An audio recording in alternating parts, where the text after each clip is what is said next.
ನಿನ್ನ ಹೆಸರು ಅಂತ ಎಲ್ಲ ಕೇಳ್ಬೇಡ, ಯಾಕಂದ್ರೆ ಅಮ್ಮ ಅಂತ ಎಲ್ಲರೂ ಆದ್ರೂ ಪೂರ್ತಿ ಹೆಸರು ಏನು ಅಂತ ಹೌದು ಪುಟ ಅದೆಲ್ಲ ಕೇಳ್ಬೇಡ. ಇವು ನೀನೇ ಇಂಟ್ರಡಕ್ಷನ್ ಕೊಡು. ನಾನು ಹಿಂಗೆ ಹೇಳ್ತೀನಿ, ಇವ್ರ ಹೆಸರು ಪ್ರೇಮ ಪ್ರಶಾಂತ್ ಅಂತ, ಸುಂಡಳ್ಳಿ ಗ್ರಾಮದಲ್ಲಿ ಹುಟ್ಟಿದವರು. ಅದೆಲ್ಲ ಬೇಡ, ಒಂದ್ ನಿಮಿಷ ಕೇಳಿಸ್ಕೋ. ವಿಜಯಮ್ಮ ಹಾಗೂ ಕೃಷ್ಣಮೂರ್ತಿ ಅವರ ಸುಪುತ್ರಿ. ಹಾಗೆ ಬಂದಂತಹ ಮನೆಯನ್ನು ಇದ್ದ ಮನೆಯನ್ನು ಬಂದಂತಹ ಮನೆಯನ್ನು ಬೆಳಗಿಸಿದವರು ಗಂಡನಿಗೆ ಪ್ರೀತಿಯ ಧರ್ಮಪತ್ನಿಯಾಗಿ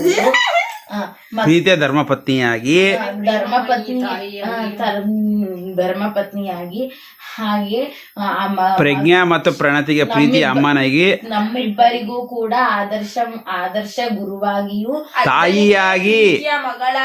ತಾಯಿಯಾಗಿ ಗುರುವಾಗಿ ಪ್ರೋತ್ಸಾಹಕಳಾಗಿ ಸಾಕಿ ಸಲಹುತ್ತಿರುವಂತಹ ಅತ್ತೆಯ ಪ್ರೀತಿಯ ಸೊಸೆಯಾಗಿ ಆಯ್ತು ಅಂತ ನೀವೆಲ್ಲ ಹೇಳ್ಬೇಕು. ಅವಳು ಹೇಳ್ತಾಳ ಪುಟ್ಟ, ಅದನ್ನೇ ನೀನ್ ಹೇಳು ಅಂತ ಮಗು. ಅವಳು ಬಿಡು ಪುಟ್ಟ, ಅವಳು ಒಂಚೂರು ನೆಕ್ಸ್ಟ್ ಸಲ ಅವ್ಳು ಮಾಡ್ತಾಳ ಭಾಷಣ ಪುಟ್ಟ. ಅವಳು ನೆಕ್ಸ್ಟ್ ಭಾಷಣ ಮಾಡ್ತಾಳ ಮಗು. ಅಪ್ಪ ಅಳ್ದಿರೋದು ಧೈರ್ಯ ಕಡಿಮೆ ಅಂತಲೇ ಅಳ್ದಿಕ್ಕಂತ. ಈಗ ಆಯ್ತು ಈಗೇನು ಮಾಡ ಪುಟ್ಟ ಹೇಳು ಮಗು. ನೀನು ಸುಮ್ಮನೆ ಟೈಮ್ ವೇಸ್ಟ್ ಮಾಡ್ಬೇಡ. ಶ್ಲೋಕನಾರ ಹೇಳು ಪುಟ್ಟ. ಹೋಲಿ ಜನನಿ ಜನ್ಮ ಭೂಮಿಶ್ಚ ಜಾಹ್ನವೀ ಚ ಜನಾರ್ದನ ಜನಕಃ ಪಂಚಮಶ್ಚೈವ ಜಕಾರಃ ಪಂಚ ದುರ್ಲಭಾಃ. ಶ್ರೀ ಗುರುಭ್ಯೋ ನಮಃ. ಜನನಿ ಜನ್ಮ ಭೂಮಿಶ್ಚ ಜಾಹ್ನವೀ ಚ ಜನಾರ್ದನಃ ಜನಕಃ ಪಂಚಮಶ್ಚೈವ ಜಕಾರಃ ಪಂಚ ದುರ್ಲಭಾಃ. ಈ ಒಂದು ಶ್ಲೋಕವನ್ನ ಮತ್ತು ಶ್ಲೋಕದ ತಾತ್ಪರ್ಯವನ್ನ ಮಾತೆ ತಾಯಿ ಎಂಬ ಭಾಷಣದಲ್ಲಿ ಕೇಳಿದ್ದೇವೆ. ಜನನಿ, ಜನ್ಮಭೂಮಿ, ಜಾಹ್ನವಿ, ಜನಾರ್ದನ, ಜನಕ, ಈ 5 ಜಕಾರದಿಂದ ಆರಂಭವಾಗುವ ಶಬ್ದಗಳು ದುರ್ಲಭವಾಗಿದೆ ಅಂತ. ಹೀಗೆ ಕೆಲವಷ್ಟು ಮಂದಿ ತಮ್ಮಲ್ಲೇ ಎಲ್ಲವಿದ್ದರೂ ಕೂಡ ಇಡೀ ಪ್ರಪಂಚವನ್ನೇ ಹುಡುಕಿಕೊಂಡು ಬರ್ತಾರೆ. ಆದರೂ ದೇಶ ಸುತ್ತು ಕೋಶ ಓದು ಎಂಬ ಗಾದೆಯಂತೆ ದೇಶವನ್ನ ಸುತ್ತಿಕೊಂಡು ಅಲ್ಲಿದ್ದಂತಹ ಸಾಧಕರ ಪರಿಚಯವನ್ನ ಮಾಡಿಕೊಂಡು ಕೆಲವಷ್ಟು ಗ್ರಾಮಗಳಲ್ಲಿ ಸಾಧನೆಯನ್ನ ಮಾಡಿದವರ ಪರಿಚಯ ಮಾಲಿಕೆಯನ್ನ ಮಾಡಿ 12 ಜನರ ಸಂದರ್ಶನವನ್ನ ಮಾಡಿದಂತಹ ನಮಗೆ ಕೈನಲ್ಲಿ ಬೆಣ್ಣೆ ಇಟ್ಕೊಂಡು ತುಪ್ಪಕ್ಕಾಗಿ ಅಲೆದನಂತೆ ಎಂಬ ಗಾದೆಯಂತೆ ಹೊಳೆದದ್ದು ನಮ್ಮ ತಾಯಿಯೇ ಸಾಧನೆಯನ್ನ ಮಾಡಿದ್ದಾರೆ ಎಂದ ಮೇಲೆ ಅವರನ್ನೂ ಕೂಡ ಸಂದರ್ಶನವನ್ನ ಮಾಡಬೇಕು ಅಂತ. ಇವರು ನಮ್ಮ ತಾಯಿಯಾದ ಕಾರಣ ಕೆಲವಷ್ಟು ಮಾಹಿತಿಗಳನ್ನ ನಾನೇ ನೀಡ್ತೇನೆ. ನಂತರ ಹೆಚ್ಚಿನ ಮಾಹಿತಿಯನ್ನ ಇವರಿಂದ ತಿಳಿದುಕೊಳ್ಳೋಣ. ಇವರ ಹೆಸರು ಪ್ರೇಮ ಎಸ್.ಕೆ ಅಂತ ಹೇಳಿದ್ರೆ, ಎಸ್ ಅಂದ್ರೆ ಸುಂಡಹಳ್ಳಿ, ಕೆ ಅಂದ್ರೆ ಕೃಷ್ಣಮೂರ್ತಿ. ಇದರಲ್ಲೇ ಗೊತ್ತಾಗತ್ತೆ ಕೃಷ್ಣಮೂರ್ತಿ ಹಾಗೂ ವಿಜಯಮ್ಮರ ತೃತೀಯ ಸುಪುತ್ರಿಯಾಗಿ ಹುಟ್ಟಿದವರು ಈಕೆ. ನವೆಂಬರ್ 22ರಂದು ಭೂಮಿಗೆ ಬಂದಂತಹ ಈಕೆಗೆ ಇಂದು 46 ವರ್ಷಗಳು ಸಂದಿದೆ. ಹಾಗೆ ಇದ್ದ ಮನೆಗೂ ಬಂದ ಮನೆಗೂ ಬೆಳಕನ್ನ ತಂದಿದ್ದಾರೆ. ಗಂಡನಿಗೆ ಪ್ರೀತಿಯ ಧರ್ಮಪತ್ನಿಯಾಗಿ, ಇಬ್ಬರು ಅಕ್ಕಂದಿರಿಗೆ ಪ್ರೀತಿಯ ತಂಗಿಯಾಗಿ, ಹಾಗೆ ನಮಗಿಬ್ಬರಿಗೂ ಕೂಡ ಪ್ರೀತಿಯ ಮಾತೆಯಾಗಿ, ಆದರ್ಶ ಗುರುವಾಗಿ, ಅತ್ತೆಗೆ ತಕ್ಕಂತೆ ಸೊಸೆಯಾಗಿ ಬಾಳುತ್ತಿರುವಂತಹ ಈಕೆ ನಮ್ಮಿಬ್ಬರ ತಾಯಿ ಎಂದು ಹೇಳಿಕೊಳ್ಳಲು ಹೆಮ್ಮೆಯಾಗುವುದು ಉಂಟು, ಗರ್ವವಾಗುವುದು ಉಂಟು. ಇಂದು ಹೆಚ್ಚಿನ ಮಾಹಿತಿಯನ್ನ ಇವರಿಂದಲೇ ತಿಳಿದುಕೊಳ್ಳೋಣ. ನನ್ನಕ್ಕ ಪೂರ್ವ ವಿಚಾರಗಳನ್ನ ಹೇಳಿದ್ರು. ನಿಮ್ ಶಿಕ್ಷಣ ವಿಚಾರಕ್ಕೆ ಬಂದಾಗ ನೀವು ಪ್ರಾಥಮಿಕ ಶಿಕ್ಷಣವನ್ನ ಎಲ್ಲಿ ಮುಗಿಸಿದ್ರಿ? ನಾ ಪ್ರಾಥಮಿಕ ಶಿಕ್ಷಣವನ್ನ ನಮ್ಮ ಹುಟ್ಟೂರಾದ ಸುಂಡಳ್ಳಿಯಲ್ಲೇ ಮುಗಿಸ್ದೆ. ಪ್ರೌಢ ಶಿಕ್ಷಣವನ್ನ ಅವಾಗ ಅಲ್ಲಿ ಸೌಲಭ್ಯ ಇರಲಿಲ್ಲ. ಸುಂಡಳ್ಳಿ ಗ್ರಾಮದಲ್ಲಿ ಇಲ್ಲಿ ಶ್ರವಣ ಬೆಳಗೊಳಕ್ಕೆ ನಾವು ಬರಬೇಕಾಯಿತು. ಹಾಗೂ 5ನೇ ಕ್ಲಾಸ್ವರೆಗ ಅಲ್ಲೇ ಇದ್ರೂ ಕೂಡ 4ನೇ ತರಗತಿಯಾಗೆ ನಮ್ಮ ತಂದೆ ಹಳ್ಳಿ ಭಾಷೆಗಳನ್ನೆಲ್ಲ ಕಲಿತು ಮಕ್ಕಳು ಸ್ವಲ್ಪ ಹಿಂದೆ ಬೀಳ್ತಾರೆ, ಒಂಚೂರು ಉತ್ತಮ ಮಟ್ಟದಲ್ಲಿ ಬೆಳೀಲಿ ಅನ್ನೋ ಉದ್ದೇಶದಿಂದ 4ನೇ ಕ್ಲಾಸ್ಗೆ ಶ್ರವಣ ಬೆಳಗೊಳದಲ್ಲಿ ಇಲ್ಲೇ ಮಠದ ಬೀದಿಯ ಒಂದು ಗೌರ್ನಮೆಂಟ್ ಸರ್ಕಾರಿ ಶಾಲೆಗೆ ಹಾಕಿದ್ರು ನನ್ನನ್ನು. ಪದವಿ ಪೂರ್ವ ಶಿಕ್ಷಣ ಅದಾದ ನಂತರ ಹೈಸ್ಕೂಲ್, ಇಲ್ಲಿ ಗರ್ಲ್ಸ್ ಹೈಸ್ಕೂಲ್ ಅಂತಿದೆ, ಹೆಣ್ಣು ಮಕ್ಕಳ ಶಾಲೆ. ಅಲ್ಲಿಯೇ ನಾನು ತುಂಬಾ ಖುಷಿಯಾಗಿ ಓದೆ. ತದನಂತರ ಪದವಿಯನ್ನು 2 ವರ್ಷ PUCನೂ ಇಲ್ಲೇ ಶ್ರವಣ ಬೆಳಗೊಳದಲ್ಲೇ ಮಾಡಿದೆ. ನಂತರ ಡಿಗ್ರಿಗೆ ನಾನು ಈ ಚನ್ನರಾಯಪಟ್ಟಣಕ್ಕೆ ಅಪ್ ಅಂಡ್ ಡೌನ್ ಮಾಡಬೇಕಾಗುತ್ತೆ, ಅಷ್ಟು ಬಸ್ಸು ಫೆಸಿಲಿಟಿ ಇಲ್ಲ. ಆಗ ನಮ್ಮ ಸೋದರತ್ತೆ ಹಾಸನಲ್ಲಿ ಓದ್ತಾ ಇದ್ರು AVK ಕಾಲೇಜಲ್ಲಿ. ನನಗಿಂತ ಅವಳು 2 ವರ್ಷ ದೊಡ್ಡವಳು. ಹಾಗಾಗಿ ಅಲ್ಲಿ ಅವಳು ಓದ್ತಾ ಇದ್ಲು. ಹಾಗಾಗಿ ನಾನು ಅಲ್ಲಿ ಯಾಕೆ ಓದಬಾರ್ದು, ಮತ್ತೆ ನನಗೆ ಮಹಿಳಾ ಕಾಲೇಜು, ಮಹಿಳೆ ಶಾಲೆ ಅಂದ್ರೆ ಒಂಥರ ಅವಿನಾಭಾವ ಸಂಬಂಧ ಮತ್ತು ಇಷ್ಟನೂ ಕೂಡ. ಹೆಚ್ಚಿನ ಒಂದು ಸೌಲಭ್ಯನೂ ಇರುತ್ತೆ. ಮತ್ತೆ ಇಲ್ಲಿ ನಾವು ಓಡಾಡೋದಿಕ್ಕೆ ಆ ಸಮಯ ವ್ಯರ್ಥ ಆಗೋದನ್ನ ನಾವು ಓದೋದಕ್ಕೆ ಮೀಸಲಾಗಿಡ್ಬೋದಲ್ಲ ಅಂತ ನಮ್ಮ ತಂದೆ ಆಗಿನ ಕಾಲದಲ್ಲೇ ಧೈರ್ಯ ಮಾಡಿ ಮತ್ತು ಮಕ್ಕಳ ಮೇಲೆ ನಂಬಿಕೆ ಇಟ್ಟು ನಮ್ಮನ್ನ ಹಾಸನ AVK ಕಾಲೇಜಿಗೆ ಸೇರಿಸಿದ್ರು. ನಾನು ಬಾಯಿ ತಪ್ಪಿ ಸೋದರತ್ತೆ ವ್ಯಾಸಂಗ ಮಾಡ್ತಾ ಇದ್ರು ಅಂತ ಅಂದ್ಬಿಟ್ಟೆ. ನನ್ನ ಸೋದರತ್ತೆಯ ಮಗಳಾದ ಲಕ್ಷ್ಮಿ ಅಂತ ಅವಳು ವ್ಯಾಸಂಗ ಮಾಡ್ತಾ ಇದ್ಲು. ಅವಳ ಜೊತೆ ನಾನು ಹೋಗಿ ಸೇರ್ಕೊಂಡೆ. ನೀವು ಪದವಿ ಪೂರ್ವ ಶಿಕ್ಷಣವನ್ನ ಹಾಸನದಲ್ಲಿ AVK ಕಾಲೇಜಲ್ಲಿ ಮಾಡಿದೆ ಅಂತ ಹೇಳಿದ್ರೆ, ಮುಂದೆ ಶಿಕ್ಷಣವನ್ನ ಮುಂದುವರಿಸಿದ್ರ? ನನಗೆ ಮುಂದೆ ಶಿಕ್ಷಣವನ್ನ ಮುಂದುವರಿಸಬೇಕು ಅಂತ ಅದಮ್ಯ ಆಸೆ ಇತ್ತು. ಆದ್ರೆ ನಾನು ಮಾಸ್ಟರ್ ಆಫ್ ಡಿಗ್ರಿ MA ರಾಜ್ಯಶಾಸ್ತ್ರದಲ್ಲಿ ಪೊಲಿಟಿಕಲ್ ಸೈನ್ಸ್ ಅಲ್ಲಿ ಓಪನ್ ಯೂನಿವರ್ಸಿಟಿ ಮುಕ್ತ ವಿವಿನಲ್ಲಿ, ಮೈಸೂರು ಮುಕ್ತ ವಿವಿನಲ್ಲಿ ತಗೊಂಡು ನಾನು ಮುಂದುವರಿಸಿದೆ. ಅಲ್ಲಿ ನಮ್ಗೆ ರೆಗ್ಯುಲರ್ ಕಾಲೇಜ್ಗೆ ಹೋಗ್ಲಿಕ್ಕೆ ಸ್ವಲ್ಪ ಅನಾನುಕೂಲ ಇದ್ದಿದ್ರಿಂದ ನಾನು ಊರಿಗೆ ಬಂದು ಅದನ್ನ ಓಪನ್ ಯೂನಿವರ್ಸಿಟಿಲಿ ತಗೊಂಡು ನಾನು ಪಾಸ್ ಮಾಡಿದೆ. MA ಆಗಿದೆ ನಂದು.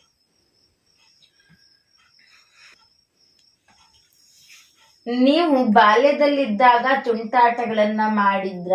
ಎಷ್ಟು ತುಂಟಾಟಗಳನ್ನ ಮಾಡಿದ್ರಿ? ಹೇಗ್ ಮಾಡಿದ್ರಿ? ನಾನು ಬಾಲ್ಯದಲ್ಲಿದ್ದಾಗ ತುಂಬಾ ತುಂಟಾಟ ಮಾಡಿದೀನಿ. ಇದು ಮರ ಎಲ್ಲ ಹತ್ತೋದಕ್ಕೆ ತುಂಬಾ ಆಸೆ ಪಡುವೆ. ಅದಕ್ಕೆ ನಮ್ಮ ತಂದೆ ಹತ್ಸೋದಿಕ್ಕೆಲ್ಲಾನು ಪ್ರಯತ್ನ ಮಾಡೋರು. ಮತ್ತೆ ಈಜುತ್ತೀನಿ ಅಂತ ಕೆರೆನಲ್ಲಿ ನೀರು ಬಂದಾಗ ಈಜುತ್ತೀನಿ ಅಂತ ಅಂದ್ಬಿಟ್ಟು ನಾನು ಯಾವಾಗ್ಲೂ ಇಷ್ಟಪಡುವೆ. ಅದಕ್ಕೆ ಒಂದು ಟೈರು ಇದನ್ನ ಹಾಕ್ಬಿಟ್ಟು ನಮ್ಮನ್ನೆಲ್ಲ ಹಿಡ್ಕೊಂಡು ಈಜಿಸೋರು. ಮತ್ತೆ ಶಾಲೆಯಲ್ಲೂ ಇದ್ದಾಗ ಸ್ವಲ್ಪ ನನ್ಗೆ ಎಲ್ಲ ಲೀಡರ್ ಮಾಡ್ತಾ ಇದ್ರು ಸರ್. ಚೆನ್ನಾಗಿ ಗುಂಡಾಗಿ ಬರೀತಾಳೆ, ಮತ್ತೆ ಗಟ್ಟಿಯಾಗಿ ಮಾತಾಡ್ತಾಳೆ, ಚೆನ್ನಾಗಿ ಓದ್ತಾಳೆ ಅಂತ ಅಂದ್ಬಿಟ್ಟು. ಹಾಗಾಗಿ ಸ್ವಲ್ಪ ನಾನು ಅಷ್ಟು ಸ್ನೇಹಿತರನ್ನ ಕಟ್ಕೊಂಡು ಸುಮಾರು ತುಂಟಾಟಗಳನ್ನ ಮಾಡಿದೀನಿ. ಯಾವ್ದಾದ್ರು ತುಂಬಾ ತುಂಟಾಟಗಳು ನೆನಪಿದೆ ನನಗೆ. ಅವಾಗ ಇದು ಚಕ್ಕೋತ ಹಣ್ಣನ್ನ ತಿನ್ಬೇಕು ಅಂತ ತುಂಬಾ ಆಸೆ. ಆಗ ನಮ್ಮ ಶಾಲೆಗೆ ಹೋಗೋ ದಾರಿನಲ್ಲಿ ಒಂದು ಚಕ್ಕೋತ ಮರ ಇತ್ತು ಒಂದ್ ಮನೇಲಿ. ಅದನ್ನ ನಮ್ಗೆ ತಗೋಬೇಕು ಅಂದ್ರೆ ದುಡ್ಡಿಲ್ಲ. ಆ ಫ್ರೆಂಡ್ ಎಲ್ಲ ನಾವೆಲ್ಲ ಸೇರ್ಕೊಂಡು 10 ಜನ ಸೇರ್ಕೊಂಡು ಅದು ಆಕ್ಚುಲಿ ಏನು ₹1ಗೆ ಒಂದು ಚಕ್ಕೋತ ಕೊಡ್ತಾ ಇದ್ರು, ಇಷ್ಟು ದಪ್ಪ ಇರೋದು. ಅದಕ್ಕೆ ಎಲ್ಲರೂ 10 ಪೈಸವನ್ನ ತಗೋಬೇಕು ಅನ್ಕೊಂಡೆ. 10 ಪೈಸಾ ನಾವು ಕೇಳಿದ್ರೆ ಅಪ್ಪ ಯಾಕೆ ಅಂತ ಕೇಳ್ತಾರೆ ಅಂತ ನಮ್ಗೆ ಭಯ ಕೇಳಲಿಕ್ಕೆ.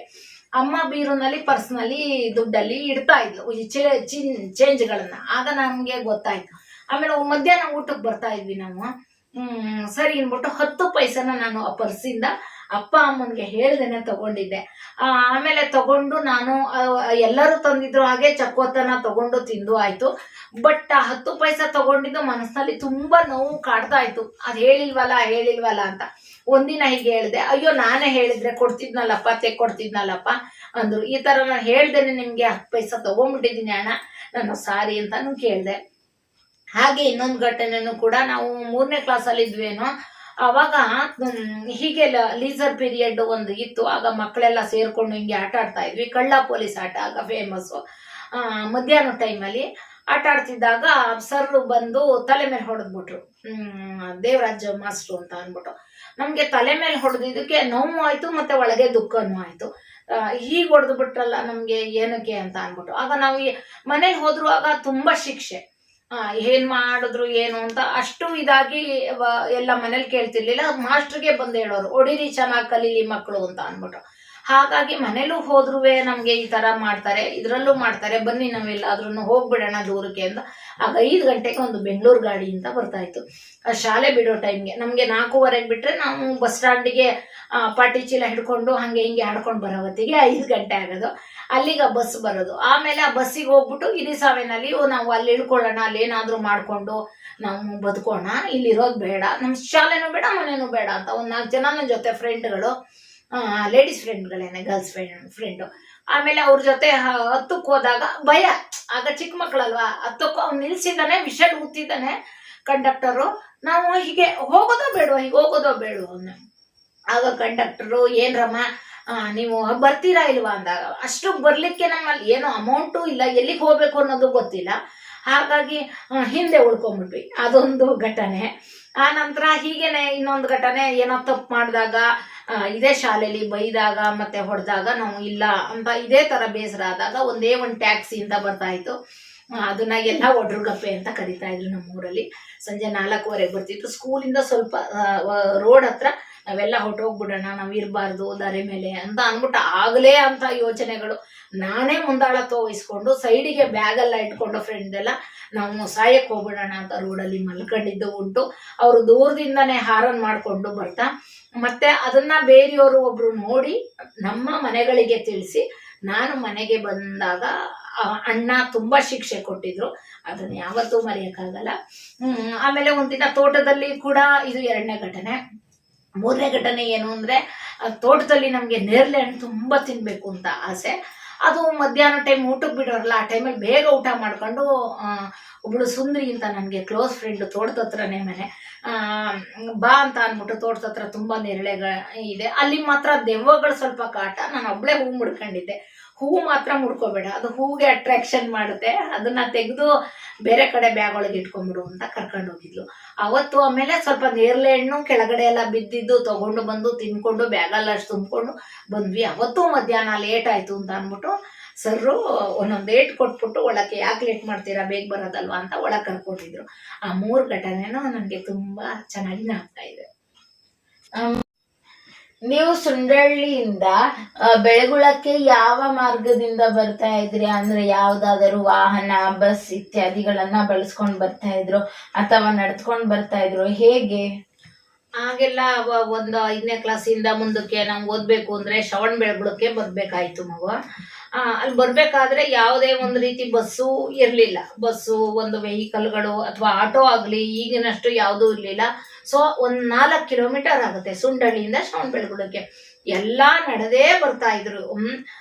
ಹಾಗೆ ನಮ್ಮ ಮಕ್ಕಳಾಗಬಾರ್ದು ಅಂತ ನಮ್ಮ ತಂದೆ ಮುಂಜಾಗ್ರತಾ ಕ್ರಮವಾಗಿ ನಮಗೆ ಚಿಕ್ಕ ಮಕ್ಕಳಿದ್ದಾಗಲೇ ಪುಟ್ಟು ಸೈಕಲ್ ಅನ್ನ ತಗೋಬಂದು ರಜದಲ್ಲಿ ಪೂರ್ಣ ತಾಲೀಮನ್ನ ನಡೆಸ್ತಾ ಇದ್ರು. ಅಂದ್ರೆ ಕಲಿಸೋವಂಥದ್ದು, ಹತ್ತೋದು, ಇಳಿಯೋದು, ಮತ್ತೆ ಹೊಡೆಯೋವಂಥದ್ದು.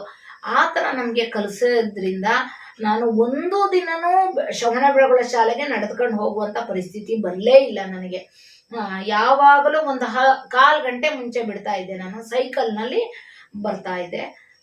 ನಾನು ಇಡೀ ಶಾಲೆಯಲ್ಲಿ ಸೈಕಲ್ ತರೋದು ನಾನೊಬ್ಳೇನೆ. ನಾನು ಸೈಕಲ್ ಹುಡುಗಿ ಅಂತಾನೆ ನಾನು ಪ್ರಸಿದ್ಧಿಯಾಗಿದ್ದೆ. ಮತ್ತೆ ನಿಮ್ಗೆ ಚಿಕ್ಕ ವಯಸ್ಸಲ್ಲಿದ್ದಾಗ ಯಾವ ಬಟ್ಟೆಗಳನ್ನ ಹಾಕಬೇಕು, ಯಾವ ತರದ ಬಟ್ಟೆಗಳನ್ನ ಹಾಕ್ಬೇಕು ಅಂತ ಇಷ್ಟ ಇತ್ತು? ನನಗೆ ಪ್ಯಾಂಟು ಶರ್ಟ್. ನಮ್ಮ ಮನೇಲಿ ಸ್ವಲ್ಪ ನಾನು 3 ಜನ, ನಾವು ಹೆಣ್ಣು ಮಕ್ಕಳು, ನಾನು ಕೊನೆಯವಳು. ಆ ಗಂಡು ಮಗುವಿನ ಕೊರತೆ ನೀಗಬೇಕು ಅಂದ್ಬಿಟ್ಟು ನಾನು ಗಂಡು ಮಗು ಥರನೇ ನನ್ನನ್ನು ಬೆಳೆಸಿದ್ರು. ಎಲ್ಲವನ್ನ ಧೈರ್ಯವನ್ನ ತುಂಬಿ ಪ್ರತಿಯೊಂದು ಹಾಗೆ ನಾನು ಯಾರಿಗೂ ಹಂಚ್ಕೋತಿರ್ಲಿಲ್ಲ. ಎದುರಾಗಿ ಚೆನ್ನಾಗಿ ಮಾತಾಡ್ತಿದ್ದೆ, ಆಟ ಆಡ್ತಿದ್ದೆ, ಜೋರಾಗಿದ್ದೆ ಎಲ್ಲಾದ್ರಲ್ಲೂ. ಹಾಗಾಗಿ ನನಗೆ ಯಾವ ಪ್ಯಾಂಟು ಶರ್ಟ್ ಹಾಕೊಳ್ಳೋದು ಅಂದ್ರೆ ಈ ಬಫ್ ಕಟ್ ಮಾಡಿಸೋದು, ಹುಡುಗರ ಶೈಲಿ ನನಗೆ ತುಂಬಾ ಯಾವಾಗ್ಲೂ ಇಷ್ಟ ಆಗ್ತಾ ಇತ್ತು. ಆಮೇಲೆ ಪ್ಯಾಂಟು ಶರ್ಟು ಹಾಕ್ಬೇಕು ಅಂದ್ರೆ ತುಂಬಾ ಇಷ್ಟ ನನಗೆ. ಒಂದಿನ ನನಗೆ ಜನ್ಮದಿನ ಆಯ್ತು, ಅವಾಗ ಅಣ್ಣ ಏನ್ ತಂದ್ಕೊಳ್ಳಿದ್ರು, ನನಗೆ ತುಂಬಾ ಆಸೆ, ಇದನ್ನ ಪ್ಯಾಂಟು ಶರ್ಟ್ ತಗೊಂಬಾರಮ್ಮ, ತೆಕ್ಕೊಡು ನನಗೆ ಅಂತ. ಆಗ ಬಟ್ಟೆ ತೆಗಿಯಕ್ಕೂ ಕೂಡ ಚನ್ನರಾಯಪಟ್ಟಣಕ್ಕೆ ಹೋಗ್ಬೇಕಾಯ್ತು. ಆವಾಗ ಏನಾಯ್ತು ಅಂದ್ರೆ ನಾವು ಹೆಣ್ಣು ಮಕ್ಕಳ ಹೈಸ್ಕೂಲಿಗೆ ಸೇರ್ಕೊಂಡಿದ್ದು. ಅಲ್ಲಿ ಹಾಕ್ಬಹುದಾ ಇಲ್ವಾ ಅನ್ನೋದು ಒಂದು ಡೌಟ್ ಇತ್ತು, ಅನುಮಾನ. ಆಗ ಅಪ್ಪ ಬಂದ್ಬಿಟ್ರು ಶಾಲೆಗೆ, HM ಹತ್ರನೇ, ಈ ತರ ನನ್ನ ಮಗಳು ಜನ್ಮದಿನಕ್ಕೆ ಅದನ್ನ ಪ್ಯಾಂಟು ಶರ್ಟ್ ನ ಕೇಳ್ತಾ ಇದ್ದಾಳೆ, ನಾನು ಅದನ್ನ ತೆಕ್ಕೊಡ್ತೀನಿ ಅವಳಿಗೆ, ಅದನ್ನ ಹಾಕೊಂಡು ಬರುವಂತಹ ಅವಕಾಶ ಇಲ್ಲಿದೆಯಾ ಅಂತ ಕೇಳಿದ್ರು. ಆ ದಿನನ ನಾನು ಯಾವತ್ತೂ ಮರೆಯಕ್ಕಾಗಲ್ಲ. ಆಮೇಲೆ ಅವ್ರು ಅದಕ್ಕೆ ಅಯ್ಯೋ ಖಂಡಿತವಾಗಿ ಯಾಕಾಗ್ಬಾರ್ದು, ಎಲ್ಲರೂ ಸಮಾನ, ಇಲ್ಲಿ ಎಲ್ಲಿ ಯಾವ ಡ್ರೆಸ್ ಆರೋ ಹಾಕೋ ಬರ್ಬೋದು ಅಂತ ಹೇಳಿದ್ರು. ಆ ದಿನ ನಂಗೆ ಚನ್ನರಾಯಪಟ್ಟಣಕ್ಕೆ ಕರ್ಕೊಂಡೋಗಿ ಅಪ್ಪ ಕೊಡಿಸಿ, ನಾನು ಅಲ್ಲಿ ಏನು ಬಟ್ಟೆ ಹಾಕೊಳ್ಳೋ ರೂಮಲ್ಲಿ ಪ್ಯಾಂಟು ಶರ್ಟ್ ಹಾಕೊಂಡು ಆ ಕನ್ನಡಿ ಮುಂದೆ ನಿಂತು ನಾನು ನೋಡ್ಕೊಂಡಾಗ ನನಗೆ ಸ್ವರ್ಗದಷ್ಟು ಸಂತೋಷ ಆಯ್ತು. ನಿಮ್ಮ ಮನೆಯಲ್ಲಿ ಶಿಕ್ಷಣಕ್ಕೆ ಹೇಗೆ ಪ್ರೋತ್ಸಾಹ ಕೊಡ್ತಿದ್ರು? ನಮ್ಮ ಮನೇಲಿ ಶಿಕ್ಷಣಕ್ಕೆ ತುಂಬಾ ಪ್ರೋತ್ಸಾಹ ಕೊಡ್ತಿದ್ರು ಪುಟ.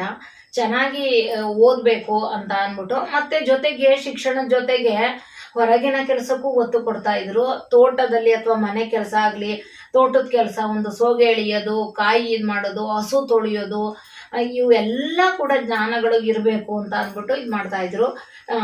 ಇದು ಶಿಕ್ಷಣಕ್ಕೆ ಹೆಚ್ಚು ಒತ್ತು ಕೊಡ್ತಾ ಇದ್ರು. ಹಾಗೇನೆ ನಮ್ಗೆಲ್ಲ ಹೋಗೋದಿಕ್ಕೆ ಬರೋದಿಕ್ಕೆಲ್ಲ ಸೈಕಲ್ನ ತೆಕ್ಕೊಟ್ಟಿದ್ರು. ಮತ್ತೆ ಅಷ್ಟೇ ಅಲ್ಲ, ಅದನ್ನ ಶಾಲೆಯಿಂದ ಬಂದ ಮೇಲೆ ಸೈಕಲ್ಲು ಸರಿ ಇದೆಯಾ ಹಾಳಾಗಿದೆಯಾ ಇದೆಲ್ಲ ಪರಿಶೀಲಿಸೋರು. ಹಾಗೆ ಏನಾರು ಒಂದು ಪಂಚರ್ ಆದ್ರೆ, ಒಂಚೂರು ಧೂಳಾದ್ರೆ ಅದನ್ನ ಡೈಲಿ ಒರೆಸಿ ಇಡ್ಬೇಕಾಯ್ತು. ನಾವು ಅದನ್ನ ನೋಡ್ತಾ ಇದ್ರು, ಒರೆಸ್ಕೊಂಡೇ ಹೋಗ್ಬೇಕಾಯ್ತು. ಮತ್ತೆ ಅವ್ರು ಹೇಳಿದ ಕೆಲಸಗಳನ್ನ ಅಚ್ಚುಕಟ್ಟಾಗಿ ಮಾಡ್ಕೊಂಡು ನಾವು ಹೋಗ್ಬೇಕಾಯ್ತು. ಒಂದು ಹೋಮ್ವರ್ಕ್ಗಳನ್ನು ಅಷ್ಟೇ ನೀಟಾಗಿ ಪುಸ್ತಕಗಳು ಇದೆಯಾ, ರಟ್ಟಾಕಿದ್ಯಾ, ಅದೆಲ್ಲವನ್ನ ಗಮನಿಸ್ತಾ ಇದ್ರು. ಅಷ್ಟು ಶಿಸ್ತುಬದ್ಧವಾಗಿದ್ರು ನಮ್ಮ ಅಪ್ಪ. ಆಮೇಲೆ ಒಂದಿನ ಎಲ್ಲ ಸ್ಕೂಲಲ್ಲಿ ಏನ್ ಸೈಕಲ್ ಯಾವ್ದಾದ್ರು ಕೂಡ ಮನೆಗೆ ಬಂದು ಹೇಳ್ತಾ ಇದ್ದೆ. ಒಂದಿನ ಶಿಕ್ಷಕರು ನನ್ನ ತುಂಬಾ ಹೊಗಳ್ತಾ ಇದ್ರು. ಅಲ್ಲಿಂದ ಸೈಕಲ್ಲಿಂದ ಬರ್ತಿರಲ್ಲ, ಹಾಗೆ ಚೆನ್ನಾಗಿ ಓದಿ ಅಂತೆಲ್ಲ ತುಂಬಾ ಪ್ರೋತ್ಸಾಹ ಕೊಡ್ತಾ ಇದ್ರು. ನನಗೆ ಪದವಿ ಆದ್ಮೇಲೆ MA, LLB, PhD ಈ ತರ ಏನೇನೋ ಮಾಡ್ಬೇಕು ಅಂತೆಲ್ಲ ಕನ್ಸಿತ್ತು. ಆದ್ರೆ ಅವಾಗಿನ 3 ಜನ ಹೆಣ್ಮಕ್ಳು ಅಂತ ಅಪ್ಪ ತುಂಬಾ ರಿಟೈರ್ಡ್ ಆಗೋದ್ರೊಳಗೆ 3 ಜನಗೂ ಮದುವೆ ಮಾಡ್ಬೇಕು ಅಂತ ಕನಸನ್ನ ಇಟ್ಕೊಂಡಿದ್ರು. ಆಮೇಲೆ ನಂದು ಡಿಗ್ರಿ ಆದ ತಕ್ಷಣ MA ಮಾಡ್ಬೇಕು ಅಂತ ಆಸೆ ಇದೆ ಅಂತ ಹೇಳಿದೆ. ನಮ್ಮ ತಂದೆಗೆ ತುಂಬಾ ಇದು ಜಾಸ್ತಿ ಓದಿದ್ರೆ ಇನ್ನು ಮತ್ತೆ ಮುಂದಕ್ಕೆ ಕಷ್ಟ ಆಗುತ್ತೆ ಮದ್ವೆ ಮಾಡ್ಲಿಕ್ಕೆ, ಹೆಣ್ಮಕ್ಳುಗಳು ಒಪ್ಕೋತಾರೋ ಇಲ್ವೋ, ಮತ್ತೆ ಜಾಸ್ತಿ ಓದಿರೋರ್ನ ಕೇಳ್ತಾರೆ, ಹಾಗೆ ಹೀಗೆಲ್ಲ ಇನ್ನಿತರ ಯೋಚನೆ ಮಾಡ್ತಾ ಇರೋರು. ನಮ್ ತಾಯಿ ಮಾತ್ರ ಓದ್ಲಿ, ಅವಳು ಇಷ್ಟಪಟ್ಟಿದ್ದಾಳೆ ಓದ್ಲಿ ಅಂತ ಅನ್ಬಿಟ್ಟು ಅಂದ್ರು. ಹಾಗೆ ನಾನು ಅವರ ಭರವಸೆಯನ್ನ ಓದಿ ನಾನು ಇದು ಚೆನ್ನಾಗಿ ಪಾಸ್ ಆದೆ. ನಮ್ ತಾಯಿ ಯಾವಾಗ್ಲೂ ಅಂದ್ರೆ ಯಾವತ್ತು ಎಷ್ಟು ಅಂಕ ತೆಗೆದ್ರು, ಎಷ್ಟು ಗುಡ್ ಅನ್ನಿಸ್ಕೊಂಡ್ರು ಹೊಗಳುತ್ತಾ ಇರ್ಲಿಲ್ಲ. ನಮ್ ತಾಯಿ ಯಾವಾಗ್ಲೂ ಬೈಯೋರು. ಮತ್ತೆ ಬೇರೆ ಮಕ್ಕಳಿಗೆ ನೋಡು, ಅವ್ರು ನೋಡು, ಇವ್ರು ನೋಡು, ಅದೆಲ್ಲ ಮಾಡ್ತಾರೆ, ಹೀಗೆಲ್ಲ ಹೇಳೋರು. ನಮ್ಮ ತಾಯಿಯ ಬೆಲೆ ನಮಗೆ ಗೊತ್ತಾಗಿದೆ ಮದುವೆ ನಂತರ. ಎಲ್ಲವನ್ನೂ ಕೂಡ ಅಪ್ಪನ ಕೈಲಿ ಹೇಳ್ಕೊತಾ ಇದ್ವಿ. ಅಣ್ಣನೇ ನಮ್ಗೆಲ್ಲ ತೆಕ್ಕೊಡ್ತಿದ್ರು. ಅಂದ್ರೆ ನಮ್ಮ ತಾಯಿ ಬೈದ್ರು ಕೂಡ ನಮ್ಮ ಏಳಿಗೆಗೆ ಶ್ರಮಿಸಿದ್ರು. ಇವತ್ತು ನಾವು ಹೀಗಿದೀವಿ ಅಂತ ಅಂದ್ರೆ ಅವರ ಒಂದು ಬೈದಿ ನಮ್ ಮೇಲಕ್ಕೆತ್ತಿ ಎಲ್ಲದಕ್ಕೂ ಇದ್ ಮಾಡಿದ್ದಕ್ಕೆ ಒಂದು ಶ್ರಮದ ಸಾರ್ಥಕ ಅಂತ ನಾನು ಹೇಳ್ತೀನಿ. ನಿಮ್ಗೆ ಎಷ್ಟು ಜನ ಸಹೋದರಿಯರು? ನನಗೆ ಇಬ್ರು ಅಕ್ಕಂದಿರು. ದೊಡ್ಡಕ್ಕ ಇದ್ರಲ್ಲಿ ಟೀಚರ್ ಆಗಿದ್ದಾರೆ. ಅವರು TCH ಮಾಡಿ ಆಗಿನ ಕಾಲದಲ್ಲೇ ಸೈಕಲ್ ಹೊಡ್ಕೊಂಡು ಪರಮಾದರಿ ಟೀಚರ್ ಆಗಿದ್ರು. ಆ ಸೈಕಲ್ ಹೊಡ್ಕೊಂಡು ಹೋಗ್ತಾ ಇದ್ರು. ಅವರು ಮಾದರಿಯ ಶಿಕ್ಷಕಿ ಅಂತ ಹೆಸರನ್ನ ಗಳಿಸಿದ್ದಾರೆ. ಎರಡನೇ ಅಕ್ಕ ಡಿಪ್ಲೊಮಾ ಆಗಿದೆ. ಅವರು ಕೂಡ ITI ಕಾಲೇಜ್ ಲೆಕ್ಚರರ್ ಆಗಿ ವರ್ಕ್ ಮಾಡ್ತಾ ಇದ್ದಾರೆ. ಎರಡನೇ ಅಕ್ಕನ ತಿಪ್ಟೂರಿಗೆ ಕೊಟ್ಟಿದೆ, ದೊಡ್ಡ ಅಕ್ಕನ ಕಿಕ್ಕೇರಿಗೆ ಕೊಟ್ಟಿದೆ. ನಾನೇ 3ನೇವಳು. ಅವ್ರ ಹೆಸರೇನು? ದೊಡ್ಡ ಅಕ್ಕನ ಹೆಸರು K. ಸುಮಾ ಅಂತ, ಎರಡನೇ ಅಕ್ಕನ ಹೆಸರು ಸವಿತಾಕಿ ಅಂತ. ಮತ್ತೆ ನೀವು ವಿವಾಹ ಆಗಿದ್ ವರ್ಷ? ನಾನು ವಿವಾಹ ಆಗಿದ್ ವರ್ಷ 2003 ಜೂನ್ 27ರಂದು ನಾನು ಮದುವೆ ಆಗಿದ್ದಿನ. ನಿಮ್ಮ ಎಷ್ಟನೇ ವರ್ಷಕ್ಕೆ ಮಕ್ಕಳು ಆದ್ವು, ಅದಕ್ಕೆ ಆಮೇಲೆ ನಿಮಗೆ ಎಷ್ಟು ಇದ್ದಾರೆ ಈಗ? ನನಗೆ 2 ಮಕ್ಕಳಿದ್ದಾರೆ. ಮದುವೆ ನನಗೆ 24 ವರ್ಷಕ್ಕಾಯ್ತು. 5 ವರ್ಷದ ನಂತರ ನನಗೆ ಒಬ್ಳು ಹೆಣ್ಮಗಳು ಹುಟ್ಟಿದ್ದು, ಪ್ರಜ್ಞಾ ಅಂತ ಅಂದ್ಬಿಟ್ಟು. ಅದಾದ 5 ವರ್ಷ ನಂತರ ಪ್ರಣತಿ ಅಂತ. ಹಾಗೆ ನೀವು ಸಾಹಿತ್ಯದಲ್ಲಿ ಆಸಕ್ತಿ ಹೊಂದಿದ್ದೀರಾ ಅಂತ ಕೇಳ್ಪಟ್ವಿ. ಅದಕ್ಕೆ ಮೊದಲ ಹೆಜ್ಜೆ ಸಾಹಿತ್ಯದಲ್ಲಿ ನಿಮ್ಮ ಮೊದಲ ಹೆಜ್ಜೆ ಯಾವಾಗ ಆರಂಭ ಆಯ್ತು? ಮೊದಲ ಹೆಜ್ಜೆಯನ್ನ ಎಲ್ಲಿಟ್ರಿ? ನಮ್ಗೆ ಹೈಸ್ಕೂಲ್ನಲ್ಲೇ ಒಂಚೂರು ಬರೆಯುವಂತ ಆಸಕ್ತಿ ಇತ್ತು. ಸಣ್ಣ ಸಣ್ಣ ಚುಟುಕುಗಳನ್ನ ಬರೀತಿದ್ದೆ. ಆಮೇಲೆ ನನಗೆ ಈ ಡಿಗ್ರಿನಲ್ಲಿ ಬಂದಾಗ ಒಂದು ಪರೀಕ್ಷೆಗೆ ಬರೆಯೋದು, ಇದೇ ಒಂದು ಲೈಫನ್ನ ನಿರ್ಧಾರ ಮಾಡತ್ತಾ ಈ ಅಂಕಗಳಯ್ಯ ಅನ್ನೋದು ಮನಸ್ಸಿನಲ್ಲಿ ಯಾವಾಗಲೂ ಕಾಡ್ತಾ ಇತ್ತು. ಆ ಪರೀಕ್ಷೆ ಬಗ್ಗೆ ಹಲವಾರು ಕವನಗಳನ್ನ ನಾನು ಬರೆದು ಒಂದು ಡೈರಿಲಿ ಇಟ್ಟಿದ್ದೆ. ಯಾಕೆಂದ್ರೆ ಪರೀಕ್ಷೆನೇ ಅಲ್ಲ, ಅದ್ರ ಆಚೆಗೂ ಬದುಕಿದೆ.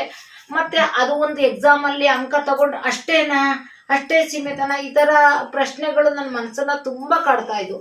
ಅದ್ರ ಬಗ್ಗೆ ನಾನು ಪ್ರಾಸಬದ್ಧವಾಗಿ ಹನಿಗವನ, ಚುಟುಕು ಮತ್ತೆ ಕವನಗಳನ್ನ ಬರೆದು ತುಂಬಾ ಚೆನ್ನಾಗಿದೆ. ನನಗೆ ಇನ್ನೊಂದ್ಸಲ ಓದಿದಾಗ ತುಂಬಾ ಖುಷಿಯಾಗಿತ್ತು. ಅದೆಲ್ಲ ಇಟ್ಟಿದ್ದೆ. ಮದುವೆ ಆದ ನಂತರ ಸ್ವಲ್ಪ ದಿನ ಬರೀತಿರ್ಲಿಲ್ಲ. ಆಮೇಲೆ ನನ್ನ ಪತಿಯ ಪ್ರೋತ್ಸಾಹದಿಂದ ನಾನು ಕವನಗಳನ್ನ ಮತ್ತೆ ಕಥೆಯನ್ನ ಬರೆದು ನಾನು ಹಾಗೇನೆ ಎಲ್ಲರೂ ಕೂಡ ಮೆಚ್ಚುಗೆ ವ್ಯಕ್ತಪಡಿಸಿದ್ರು. ಈಗ ಸಾಹಿತ್ಯದಲ್ಲಿ ಒಂದು ಗುರುತಿಸ್ಕೊಂಡಿದ್ದೀನಿ ಅಂತ ಖುಷಿ ಆಗುತ್ತೆ. ನಿಮ್ಮ ಪತಿಯವರು ಯಾವ ಊರು? ಅವರು ಅರಕಲಗೂಡು ತಾಲೂಕಿನ ಅಗ್ರಹಾರದವರು. ಮೂಲತಃ ಸಂಕೇತಿಗಳಿಗೆ ನನ್ನನ್ನ ಮದುವೆ ಮಾಡಿದ್ರು. ಮತ್ತೆ ಅಲ್ಲಿ ಭಾಷೆ ಚೇಂಜ್ ಇತ್ತು. ಅಲ್ಲಿ ತಮಿಳು ಮತ್ತೆ ಕನ್ನಡ ಮಿಕ್ಸ್ ಮಾತಾಡೋದು. ನಾನು ಮದುವೆ ಆಗುವ ಹೊಸದ್ರಲ್ಲಿ ಇದು ತುಂಬಾ ಗೊಂದಲದಲ್ಲಿ ಬಿದ್ದೆ. ಹಾಗೂ ಮದುವೆ ಆಗೋರ ಜೊತೆ ಕೂಡ ಮಾತಾಡಿದೆ, ಏನು ನಮ್ಮ ಸಂವಹನ ತೊಂದರೆ ಆಗಲ್ವಾ, ಮತ್ತೆ ನಾನು ಭಾಷೆ ಕಲಿಬೋದಾ, ಹೀಗೆಲ್ಲ ನನ್ಗೆ ಹಲವಾರು ಪ್ರಶ್ನೆ ಇತ್ತು. ಮತ್ತೆ ನನಗೆ ಉದ್ಯೋಗಕ್ಕೆ ಹೋಗ್ಬೇಕು ಅಂತ ಮಹತ್ವಾಕಾಂಕ್ಷೆ ಇತ್ತು. ಕೆಲವರು ಮನೆಯಲ್ಲಿ ಆಗ ಉದ್ಯೋಗಕ್ಕೆ ಕಳಿಸ್ತಿರ್ಲಿಲ್ಲ. ಹಾಗಾಗಿ ಉದ್ಯೋಗಕ್ಕೆ ಹೋಗ್ಬೋದಾ, ಆಮೇಲೆ ಈ ಡ್ರೆಸ್ಗಳು ಚೂಡಿದಾರ್ಗಳನ್ನ ಹಾಕೋಬೋದಾ, ಈ ತರ ಕ್ವಶನ್ಗಳನ್ನ ನಾನು ನನ್ನ ಪತಿ ಆಗೋರಲ್ಲಿ ಕೇಳಿದ್ದೆ. ಅದಕ್ಕೆಲ್ಲ ಅವರು ಓಕೆ ಅಂತ ಎಲ್ಲ ಹೇಳಿದ್ರು. ಮತ್ತೆ ಭಾಷೆನೂ ಕೂಡ ಏನು ತೊಡಕಾಗದು ಅಂತಾನು ಕೂಡ ನನಗೆ ಹೇಳಿದ್ರು.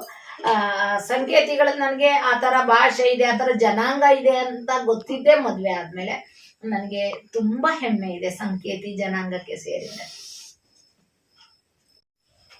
ನೀವು ಹೊಸ ಒಂದು ಭಾಷೆಯನ್ನ ಕಲಿಬೇಕು, ಒಂದು ಆ ಮಾಧ್ಯಮಕ್ಕೆ ನೀವು ಒಪ್ಕೋಬೇಕು, ಆ ಒಂದು ಹೊಸ ಸಂಬಂಧಕ್ಕೆ ಒಪ್ಕೋಬೇಕು. ಇದಕ್ಕೆ ಯಾರಾದ್ರೂ ಸಹಕಾರವನ್ನ ನೀಡ್ಬೇಕು.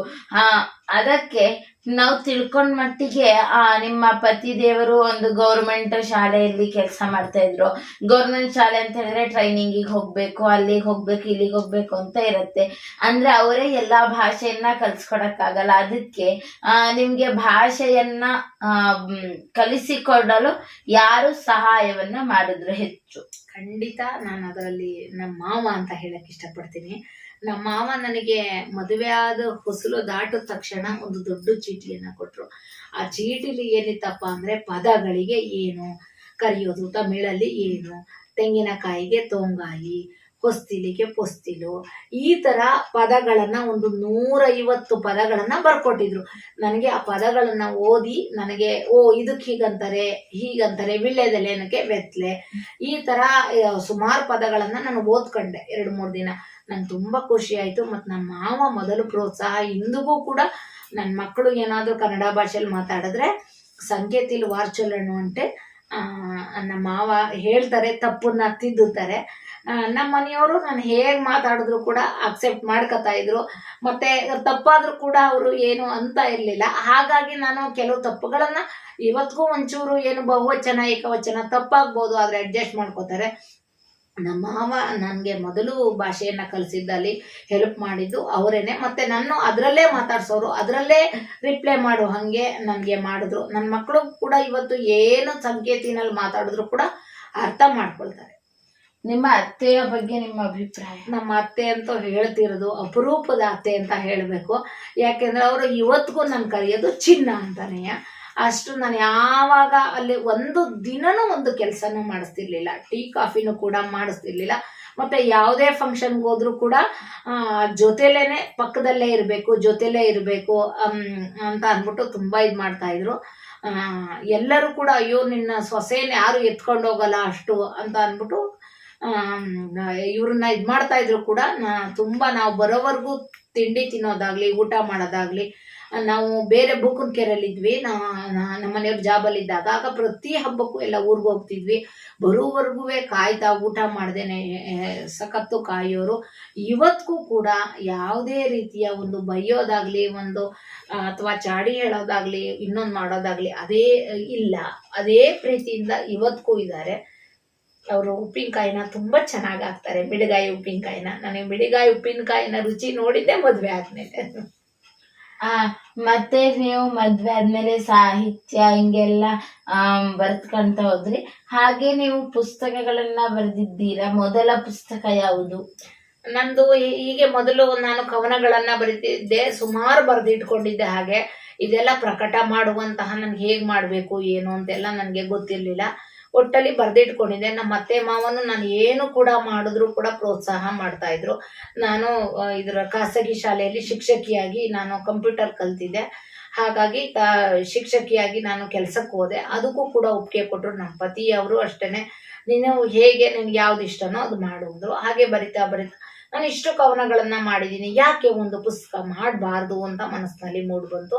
ಹಾಗೆ ನನ್ನ ಚೊಚ್ಚಲ ಕೃತಿ ಮಾಡಿದೆ ಪ್ರಣತಿ ಅಂತ ಕವನ ಸಂಕಲನ.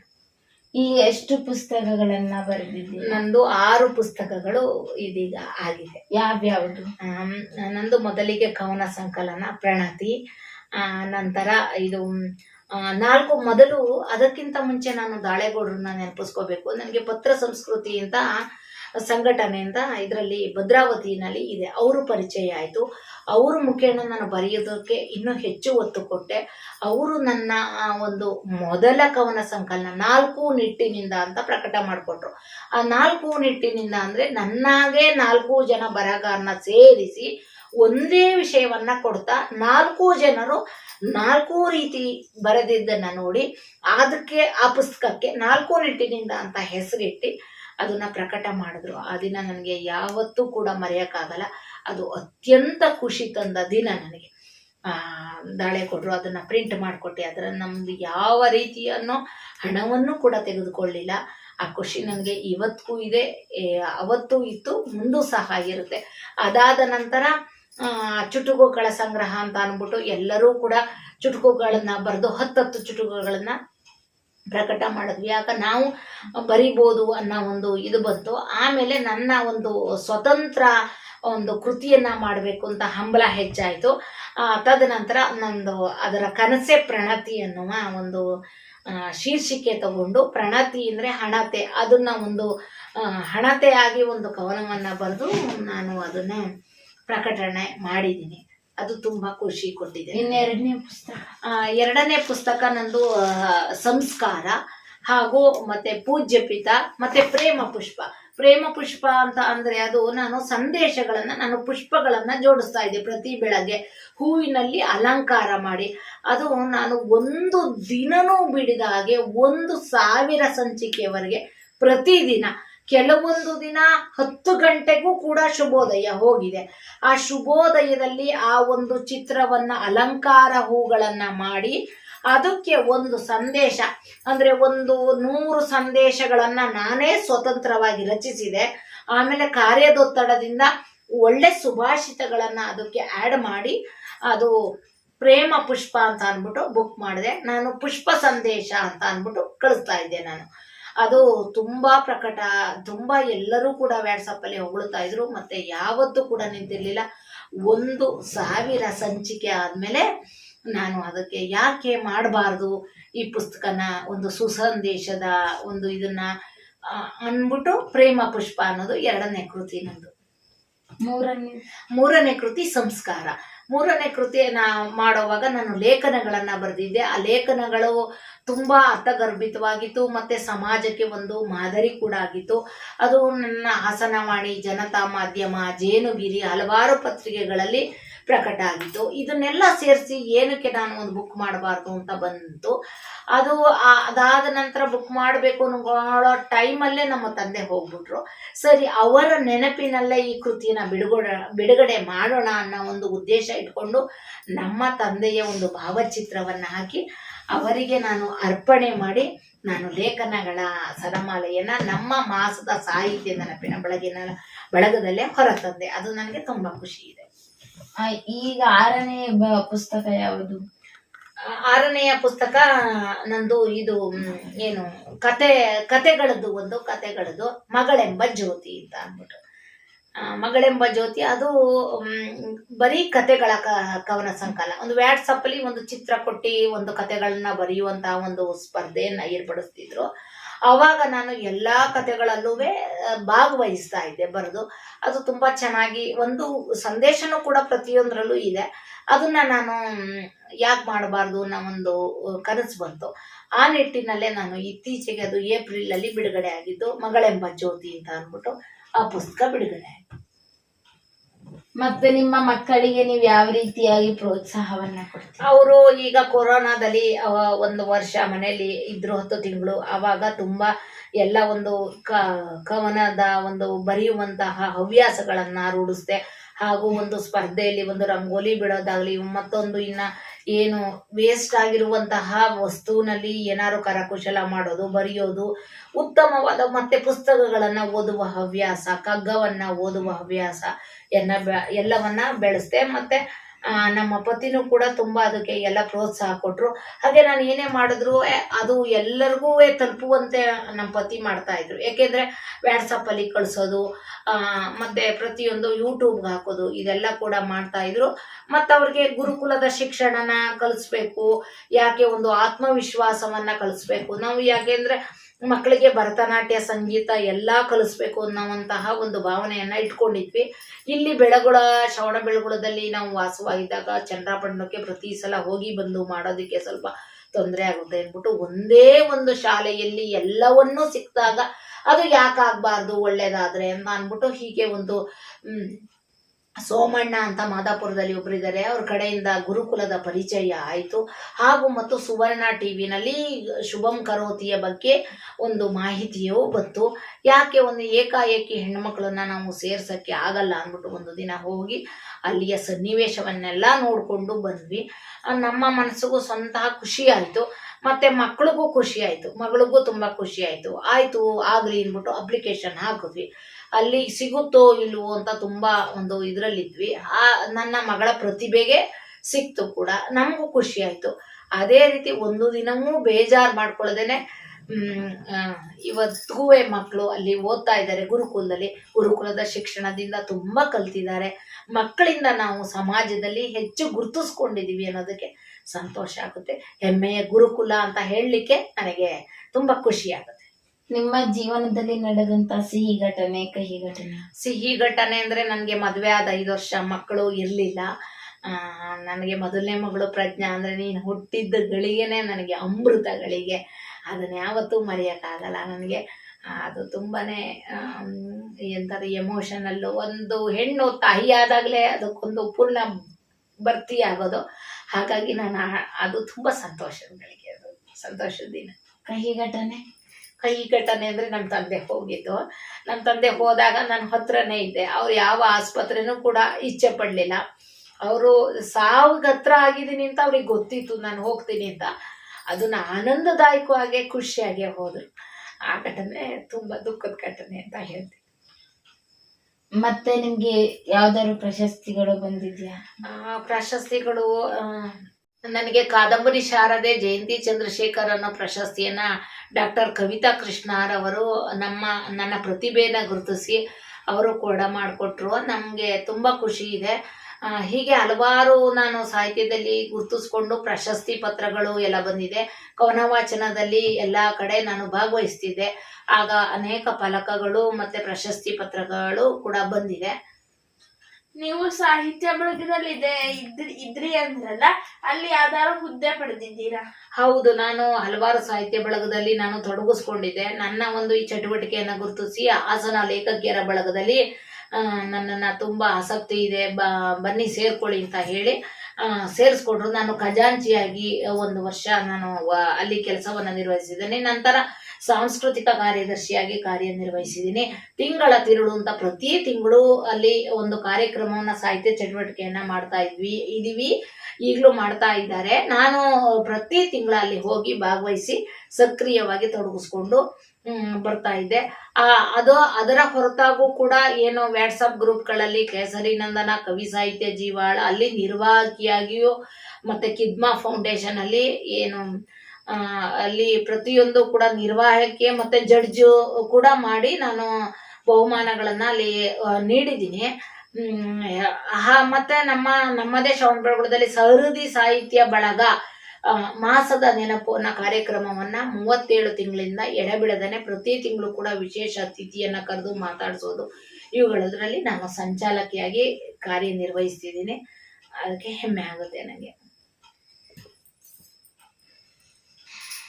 ಸಂಪೂರ್ಣ ಕುಂಭೋ ನಕರೋತಿ ಶಬ್ದಂ ಅರ್ಧೋ ಘಟೋ ಘೋಷಮುಪೈತಿ ನೂನಂ ವಿದ್ವಾನ್ ಕುಲೀನೋ ನಕರೋತಿ ಗರ್ವಂ ಗುಣೈರ್ವಿಹೀನಾಃ ಬಹುಜಲ್ಪಯಂತಿ ಎಂಬ ಶ್ಲೋಕಕ್ಕೆ ಆದರ್ಶವಾಗಿರುವ ನಮ್ಮ ತಾಯಿಯ ಸಂದರ್ಶನವನ್ನ ಕೇಳಿದ್ದೇವೆ.